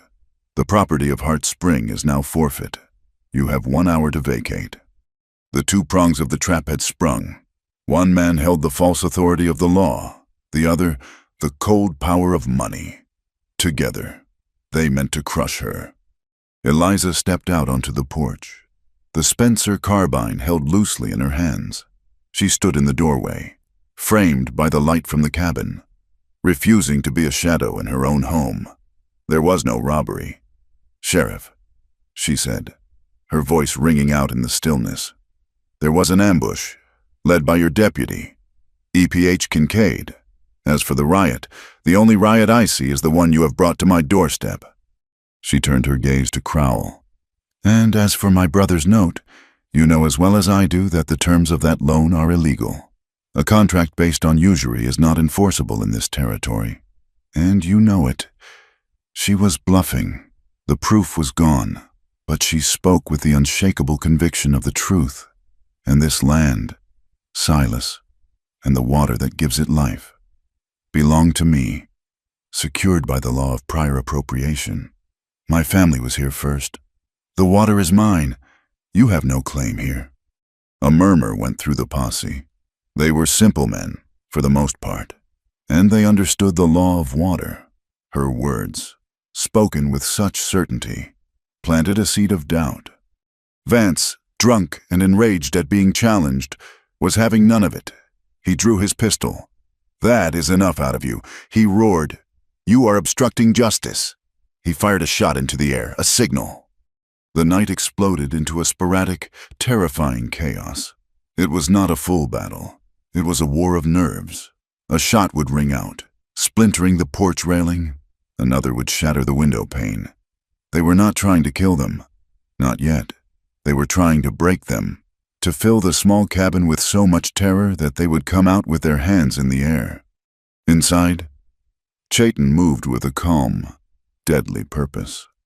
He placed Eliza in the most protected corner of the room and took up a position where he could cover both the door and the remaining window, firing a single careful shot every few minutes to remind the men outside that they were not shooting at an empty building. In the midst of the noise and the fear, a soft, frail voice cut through the turmoil. It was Red Clay. He was awake, his eyes lucid and calm. The end, he knew, was here. He looked at his son, and the fear in his eyes was not of death, but for the soul of the man he was leaving behind. "My son," he whispered, his voice a dry rustle of leaves, "do not let them fill your heart with their noise. Sing for me. Sing the song of the journey home." The gunfire seemed to fade into a distant, meaningless roar. The world shrank to this one small, sacred space. Chayton looked at his father, his warrior's face breaking with a wave of grief and love. He knelt by the cot, laying his rifle aside. He took his father's thin hand in his own, and he began to sing. The song was not a cry of war or a lament of sorrow. It was older than that, as old as the mountains and the stars. It was a low, resonant chant, a melody that spoke of the turning of seasons, of the long walk of his people, of the spirit web that connected all things. The words were in the Apache tongue, but their meaning was universal. It was a song of farewell, of a spirit being released back into the great, silent heart of the world. Outside, the shooting faltered, then stopped. The men in the posse lowered their rifles, confused. The song poured from the cabin, a sound of such profound, ancient peace that it made their own violence feel cheap and ugly. It was the sound of a sacred thing happening, and they had a sudden, shameful feeling of being trespassers. Deputy Tom Calder, a young man who had joined the sheriff's office to earn a steady wage, not to terrorize a woman in her home, felt a lump form in his throat. He looked at the cabin, then at the drunken, hate-filled face of Sheriff Vance, and for the first time, he saw with perfect clarity which side he was on. The song was a prayer, and he was part of a blasphemy. Inside the cabin, as the last note of the song faded into the quiet, Red Clay let out a long, soft breath. A look of peace settled on his features. His eyes, fixed on his son's face, slowly glazed over. The storyteller was gone. Chayton remained kneeling for a long time, his head bowed, his father's hand still in his. The silence that followed was deeper and more profound than the one before the song. Outside, the spell was broken. Vance, furious that his mob had lost its nerve, began to shout again, but the fire was gone from them. Men began to mutter amongst themselves, shifting uncomfortably. They had come for an arrest, not to lay siege to a man's deathbed. Vance, seeing he had lost them, let out a final, furious roar. "Fine," he yelled. "We will be back, at dawn, and we are bringing the whole town with us. We will see how you stand against all of Cedar Mesa." He wheeled his horse around and, with Crowell and Kincaid at his side, rode off into the darkness.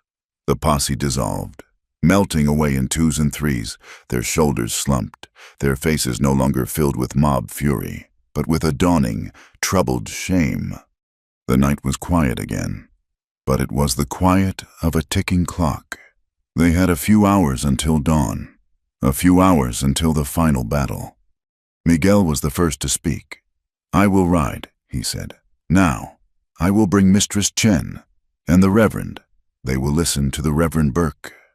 Eliza nodded, her mind already racing. "The telegraph office. Miguel, we need to send a wire to Santa Fe, to the United States Marshal's office. His name is Whitaker." Chayton finally looked up from his father's side. His face was etched with grief, but his eyes were clear, hard as obsidian. The stone was back, but it was different now. It was not a wall to hide behind. It was a foundation. His father had given him one last gift, a moment of peace in the heart of the storm, a reminder of who he was. Now, he would fight, not just for his life, but for the world his father had believed in, a world where a song was more powerful than a gun. The small group of allies began to plan, their voices low and urgent in the lamplit cabin, the body of the peaceful storyteller lying in their midst. They had no army. They had only the truth, and they had until dawn to find a way to make it heard. Dawn broke cold and gray over Hart's Spring, painting the landscape in shades of ash and bone. The night had been a long vigil, a quiet, shared space of grief and grim resolve. They had tended to Red Clay's body with a gentle, loving reverence, wrapping him in the finest of Eliza's blankets. His journey was over, but theirs was just beginning. There was no time to mourn. Dawn was the deadline Vance had given them, and they would not wait for him to bring the war back to their door. They would take it to his... They rode out as the first rays of sun touched the tops of the mesas, not as fugitives, but as sovereigns of their own small, besieged nation. Eliza rode Chayton's powerful Mustang, her back straight, the Spencer carbine resting in a saddle scabbard. Chayton rode double with Miguel, a silent, imposing figure whose grief had been forged overnight into a hard, diamond-like purpose. They were not running from a mob. They were riding to confront a town with its own reflection. Cedar Mesa was already awake, a nervous, buzzing hornet's nest. A crowd had gathered in the wide, dusty space between the sheriff's office and the general store. It was the entire town. It seemed ranchers in worn denim, merchants in stiff collars, women in their Sunday bonnets, their faces a mixture of fear, morbid curiosity, and a dark, simmering excitement. On the porch of his office, Sheriff Vance was holding court. He was already drunk, his face flushed, his voice a gravelly roar that carried across the square. He held a rifle in one hand and a bottle in the other, a perfect portrait of tyranny gone to seed. He was feeding the crowd a raw, bloody meal of fear and hatred. He spoke of savage raiders, of a lone woman led astray, her mind poisoned against her own people. He twisted their story into a threat to every home, every family in Cedar Mesa. Silas Crowell stood beside him, a stark contrast in his fine, dark coat. He was sober, his face calm, his arms crossed over his chest.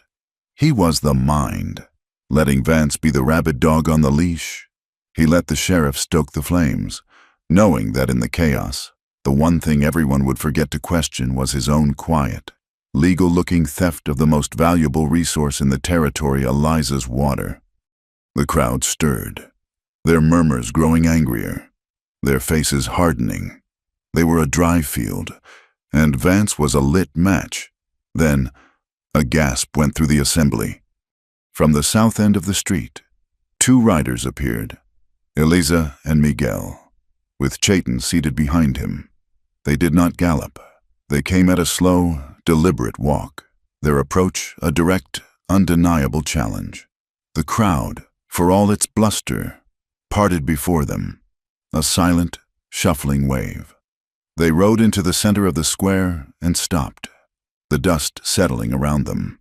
They were outnumbered 100-1, but for a long moment, the sheer audacity of their arrival held the entire town in a stunned silence.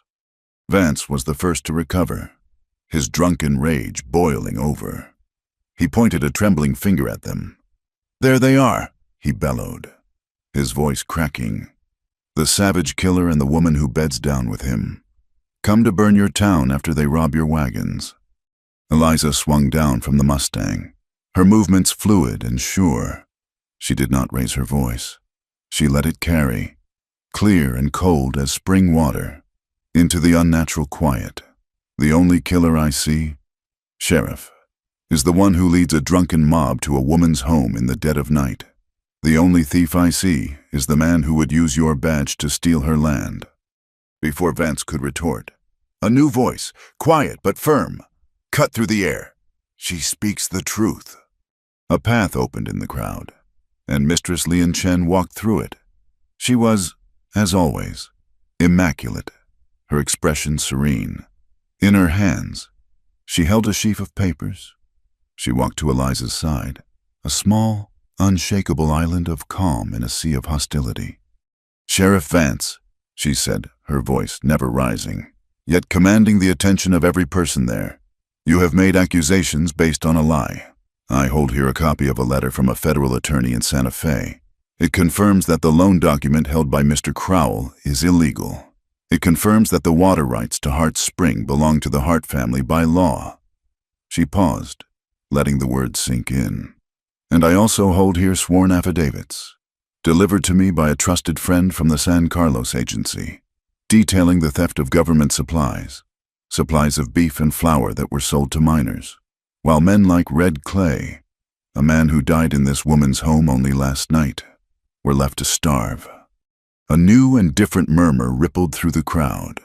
This was not about race or fear. This was about law, about paper and ink, about a corruption that many of them had long suspected but had never seen laid so bare. Then, another figure pushed his way to the front. It was Reverend Josiah Burke, his face pale and slick with sweat, his eyes filled with a terrible, righteous fire. He climbed onto the steps of the general store, his hands shaking, not with fear, but with the force of a confession that could no longer be contained. "I have been a coward," he announced, his voice trembling with emotion. "For months, I have listened to the whispers of this town. I have listened to the poison of prejudice, and I have remained silent. I have preached the word of God in my church, and then stood by while the laws of God and man were mocked in this very square. His voice grew stronger, a preacher finding his true sermon.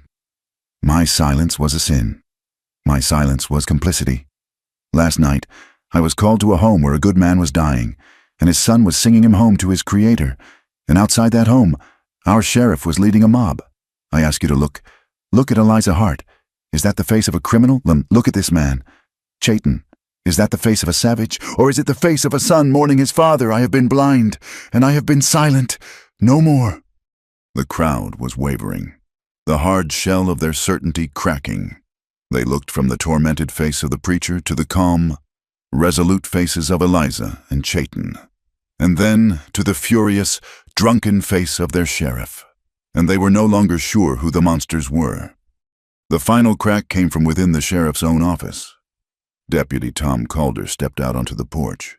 He looked young, out of his depth, his face pale. He unpinned the tin star from his vest, his movements clumsy. He held it in his palm for a moment, then threw it into the dust of the street. "He is lying," Calder said, his voice quiet but carrying in the stunned silence. All of it. There was no robbery. Sheriff Vance ordered me and EPH Kincaid to provoke a fight with the Apache, to find any reason to bring him in. The siege last night, it was not law. It was a personal vendetta. I will not be a part of it anymore. Vance stared at his deputy, his mouth agape, his authority crumbling around him like a sandcastle in the tide. He was exposed, his lies stripped bare in front of the entire town. It was into this tableau of broken power that a new rider appeared. He rode in from the north, not on a tired cow pony, but on a big, powerful bay gelding. He was an older man, tall and broad-shouldered, with a weathered face and calm, gray eyes that seemed to take in the entire scene at a single glance. A United States Marshal's star was pinned to his coat. He did not hurry. He rode his horse directly through the crowd, which parted for him as if by magic. He stopped in front of the sheriff's office, his gaze resting on Vance with a look of weary disappointment. "Asa," he said, his voice a low, gravelly rumble that cut through all other sound. "It seems you have been busy." He swung down from his horse. "I got a telegraph message about an hour ago. Seems you are interfering with a federal witness." He turned his calm, assessing gaze on Chayton. "Are you Chayton Nez?" Chayton gave a slow, dignified nod. "Marshal Whitaker," the man said. "I have been looking for you. Your testimony regarding the criminal activities at the San Carlos Indian Agency is required by the United States government. As of this moment, you are in my protective custody." He then looked directly at Vance, "which makes your little posse here an act of obstruction of federal justice, a serious crime." "Asa." The last of the fight went out of Vance. He seemed to shrink, the drunken bluster draining away, leaving only a pathetic, defeated old man. But Silas Crowell was not defeated. He was a cornered wolf, and he had one last set of teeth. He stepped forward, his voice a blade of ice. "Marshal, this man is no witness. He is a murderer. Ask him where he and his people were a week ago, when the Payton family, a man, his wife, and 2 small children, were slaughtered out at Miller's Wash." A fresh wave of horror and rage went through the crowd. The Payton massacre was a raw, open wound on the community's soul. All eyes turned to Chayton, the old hatred flaring back to life. Before Chayton could speak, Miguel Ortega stepped forward, leading his horse. He was no orator, no lawyer. He was a man of the earth, and his evidence came from the earth itself. He pointed a long, calloused finger at Silas Crowell. "The men who killed the Paytons were riders on shod horses," Miguel said, his voice loud and clear. "I was one of the first men there. I saw the tracks. They were not the tracks of an unshod Apache pony. They were the tracks of heavy horses, shod in the Texas style, with a high caulk on the heel." He paused, letting every man who had ever shod a horse picture the mark. "It is an old rustler's trick. It is also the same shoe you use on all your own horses. Crowell, the same horses your man Kincaid was riding when he led the ambush in Devil's Cut. The accusation, so specific, so expert, so undeniable, hung in the air. It was the final, devastating blow. The crowd turned as one, their faces no longer filled with fear of the Apache, but with a cold, dawning fury at the man who had lived among them, who had manipulated them, and who had used their darkest fears to cover his own bloody crimes. Marshal Whitaker's face was grim. He had seen enough. "Asa Vance," he said, his voice leaving no room for argument, "you are under arrest." He looked at the stunned Tom Calder. "Mr. Calder, I'm reinstating you as deputy. For now, place this man in his own cell." He then turned his cold, gray eyes on Crowell. "As for you, sir, I would advise you not to leave town." He scanned the crowd. "I am also issuing a warrant for the arrest of one EPH Kincaid, for attempted murder, and for questioning in the deaths of the Peyton family." The sun was fully up now, bathing the town square in a clear, honest light. The mob had dissolved, replaced by a community that had been forced to witness its own near damnation, and had, at the last possible second, stepped back from the brink. The reign of Asa Vance was over. The shadow of Silas Crowell was broken. Justice, in the clear light of day, had finally come to Cedar Mesa. The harsh, clarifying light of the town square gave way to the soft, sorrowful light of late afternoon back at Hart Spring. The confrontation had been a public spectacle of justice, a loud and necessary breaking of a fever. But this was a quiet, private act of love and farewell. There was a small hill just east of the cabin, a gentle rise crowned with a single, wind-sculpted juniper. It looked out over the vast expanse of the plains, toward the distant mountains where the sun was born each morning. This was where they chose to lay Red Clay to rest. There was no coffin, no preacher. There was only the earth, the sky, and the small group of people who had become his final family. Miguel had helped Chayton dig the grave, their shovels sinking into the dry, rocky soil with a steady, rhythmic grit.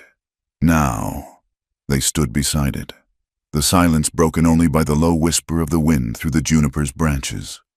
Chayton gently lowered his father's body, wrapped in the clean white blanket, into the earth. His movements were deliberate, imbued with a sacred dignity. He knelt at the head of the grave and opened a small leather pouch he wore around his neck. From it, he took a single, perfect eagle feather, its edges tipped with white. He laid it gently on his father's chest. It was a symbol of courage, of wisdom, of a spirit that could soar to the highest heavens. Then he took a pinch of dark, rich earth from the pouch, earth he had carried from their ancestral lands, and sprinkled it over the blanket, a final tether to the spirit web, a promise that he would never be disconnected from his home. Then Eliza stepped forward. She hesitated for only a moment before removing a simple silver ring from her finger. It had been her mother's, the only piece of fine jewelry she owned. It was a plain, unadorned band, worn smooth by the years. It was a symbol of her own lineage, of the love and strength that had been passed down to her. She knelt beside Chayton and placed the ring in Red Clay's still hand, folding his fingers around it. It was a gesture that transcended language, a joining of two families, two histories, in the shared ground of grief and respect. They stood together, their shoulders brushing, and made a silent vow. The story of Red Clay, of his quiet courage and his fight against the slow, grinding injustice of the agency, would not be buried here. They would carry it with them. They would take it to Santa Fe, to the marshal, to anyone who would listen. His life and his death would have meaning beyond this lonely hill. They filled the grave together, the soft thud of earth on the blanket a final, somber drumbeat. When they were finished, they stood for a long time, watching as the sun began its slow descent, painting the western sky in strokes of fiery orange and deep purple. The raw, open wound of the day was beginning to scar over, promising a future, however uncertain. They returned to the cabin in the bruised light of dusk, a shared, bone-deep weariness settling over them. Miguel had brought in some of Eliza's cattle that had scattered, his presence a quiet, comforting anchor. The immediate threat seemed to be over. Vance was in a cell. Crowell was a pariah in his own town, and the marshal's authority was a solid shield around them. They allowed themselves a moment of fragile peace, the first in what felt like a lifetime. But the serpent was not yet dead. It had been wounded, its head bruised, but it still had one last drop of venom. The attack came as the last sliver of the sun dipped below the horizon. There was no warning, no shouted taunts, only the sudden, whooshing roar of fire. A flaming torch arced through the twilight and landed on the dry shingles of the barn roof. In an instant, the old, weathered wood caught, and flames began to lick their way toward the sky.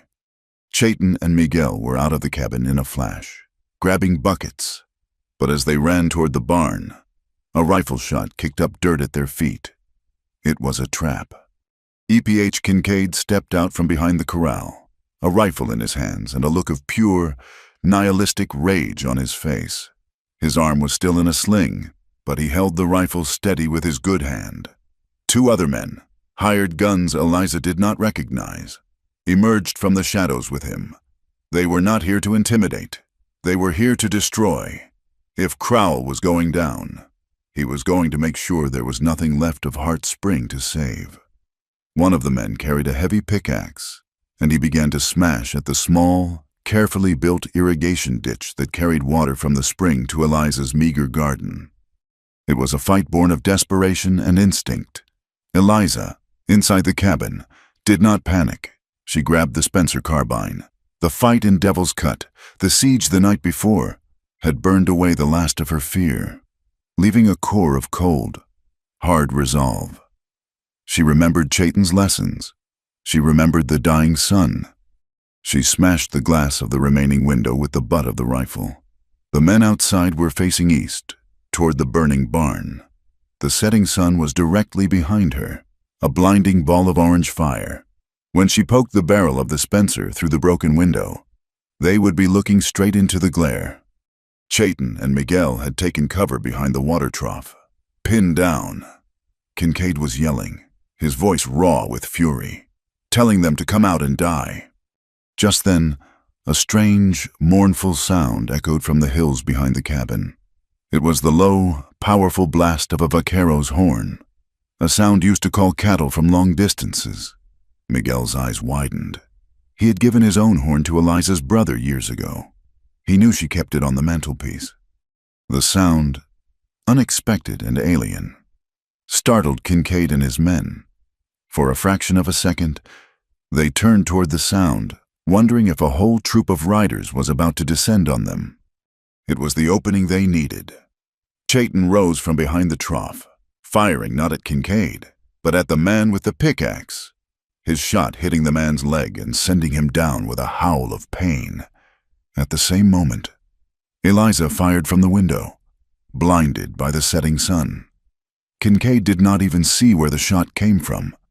The bullet tore through the wood of the corral fence next to his head, sending splinters into his face. He staggered back, momentarily stunned. Miguel, a coil of rope in his hand, moved with a speed that belied his years. He swung the lariat in a single, fluid motion. The loop sailed through the air and settled perfectly over Kincaid's head and shoulders, pinning his good arm to his side. Before Kincaid could recover, Miguel had pulled the rope taut, and the hired gun was on the ground, disarmed and helpless. The third man, seeing his leader down and his partner wounded, threw down his rifle and raised his hands in the air. The fight was over as quickly as it had begun. It had not been a glorious battle, but a short, brutal, and practical affair of tactics and timing. They tied Kincaid securely to one of his own saddle horses. Under the cold, menacing stare of Chayton and the weight of his own defeat, his bluster evaporated, replaced by a desperate, whining self-preservation. He started talking. He told them everything. How Crowell had paid him and his men to disguise themselves as Apache raiders. How the Peyton family had not been a target, but had accidentally stumbled upon them altering the brands on a herd of stolen cattle. and had to be silenced. How Crowell had orchestrated the entire campaign of terror against Eliza, all to get his hands on her water. It was a full and complete confession, a final, ugly epitaph for Silas Crowell's empire. They sent Miguel into town with the prisoners and the confession. "Marshal Whitaker," he said, "would be very interested to hear it." As Miguel rode off, Eliza and Chayton stood together, watching the last of the flames from the barn roof die down. They had saved the structure, but the scars were deep, just like their own. News traveled fast in the territory. By the next morning, they heard the end of the story from Tom Calder, who rode out personally to tell them.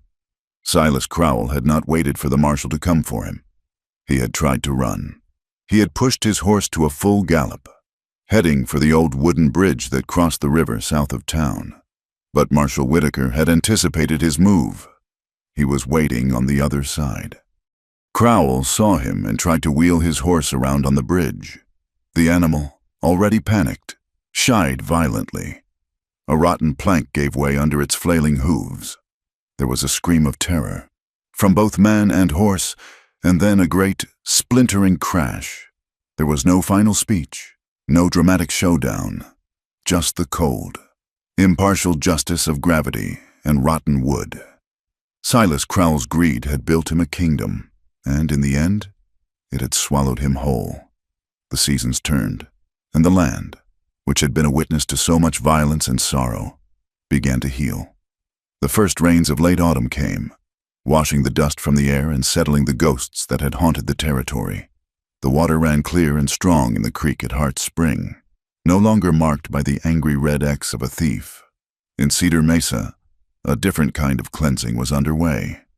The fall of Silas Crowell and Asa Vance was as swift and as total as their reign had been absolute. With Kincaid's confession, Crowell's empire of fear and stolen land crumbled into ruin. His assets were seized by the territorial courts, his vast herds broken up and sold at auction to smaller ranchers who had long been choked by his shadow. The name Crowell, once spoken with a mixture of fear and envy, was now a curse, a cautionary tale told in low voices in the saloon. Asa Vance was stripped of his badge and his dignity, left to await a territorial judge in his own jail cell, a sour, pathetic figure tended to by the very man he had once held in contempt. Tom Calder wore the sheriff's star now, and he wore it with a quiet, unshakable gravity. He did not strut or boast. He simply did his job. His creed, a simple one, he stated to the town council the law would be the same for everyone, regardless of the color of their skin or the size of their wallet. It was a novel idea in Cedar Mesa, and it was the beginning of a hard, slow healing. The journey to Santa Fe was not a flight, but a pilgrimage. Eliza and Chayton rode side by side, not as fugitives, but as witnesses. Marshal Whitaker had provided them with an escort, but it felt more like an honor guard than a protective detail. In the territorial capital, a city of old adobe and new American ambition, their voices were finally heard in a place of power. Eliza, armed with the legal papers Mistress Chen had managed to recover from her abandoned saddlebag, gave her testimony with a clear, unwavering voice. She spoke of the illegal loan, of the campaign of intimidation, and of her legal right to her water. The officials listened, their faces grim, and when she was finished, her claim to Hart Spring was recorded and stamped with the seal of the territory, making it as solid and as permanent as the land itself. Chayton's testimony was a quieter, more devastating affair. He spoke before a federal commission investigating the Bureau of Indian Affairs. He did not speak with anger, but with a profound, sorrowful clarity. He told the story of his father. He spoke of the spoiled flour, the threadbare blankets, the slow, deliberate starvation of a proud people. He laid the truth bare, and the commission, for once, was forced to listen.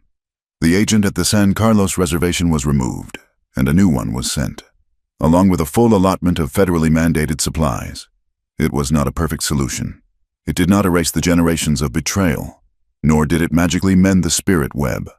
But for the first time in a long time, The children would not go to bed hungry. It was not a fairy tale ending, but it was a beginning, a small patch of earth where a seed of hope could be planted. They returned to Heart Spring not to a place of siege, but to a home. And in the golden light of an October afternoon, they were married. They had 2 ceremonies, 2 celebrations of the new life they were weaving together. The first was on the hill where red clay was buried. Only Miguel was there to witness.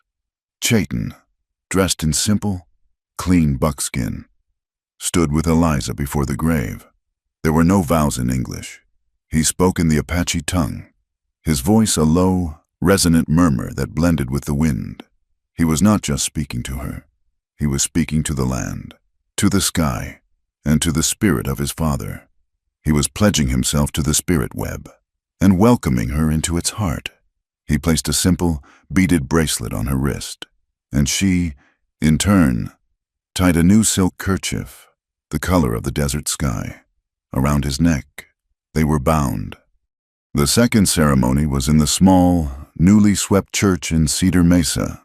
Reverend Burke officiated, his voice no longer filled with fear, but with a deep, resonant joy.